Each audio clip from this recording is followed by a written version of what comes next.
Another one of our big time players when it comes to organelles, excuse me, is the mitochondria.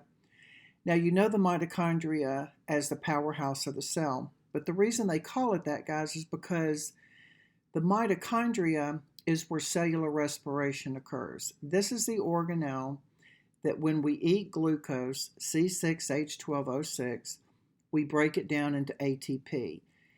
It goes on in the mitochondria. The mitochondria is going to store all the ATP. Then, when we need it to do something like growth or repair or walking or thinking or talking or whatever we need energy for, the mitochondria will release that ATP. Now, the mitochondria itself is formed of an outer membrane, an outer layer, and an inner layer. And the inner layer has all of these little folds in it, and those little folds are called cristae. This is really important because when we start cellular respiration, we're going to be working in this very tiny area. The mitochondria, when it was discovered, it's not the largest, but the mitochondria was one of those organelles that look like bacteria. So when they really started looking at it, the mitochondria also has its own DNA. It's surrounded by a bilipid membrane, just like our cell is, and it has its own DNA. So it doesn't need the DNA from our nucleus in order to divide. It actually carries, I think, around 32, maybe, I may be wrong, but somewhere around that chromosomes.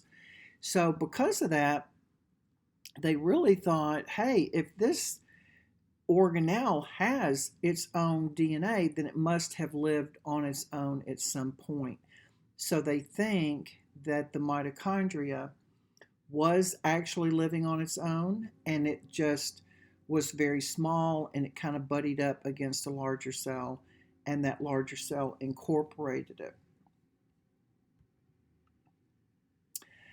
Oh, 37 genes. Okay, so the mitochondria has got 37 genes, and 13 are proteins, including some of the polymerases, which we will talk about later. You get your mitochondria from your mom. This is one of those organelles that is donated from parent to offspring, but specifically on the maternal side. So it has its own membrane, bilipid membrane. It has its own DNA, so they know that it did live on its own at some point and just somehow got incorporated into a larger cell and lost its autonomy. And it is strictly maternally inherited.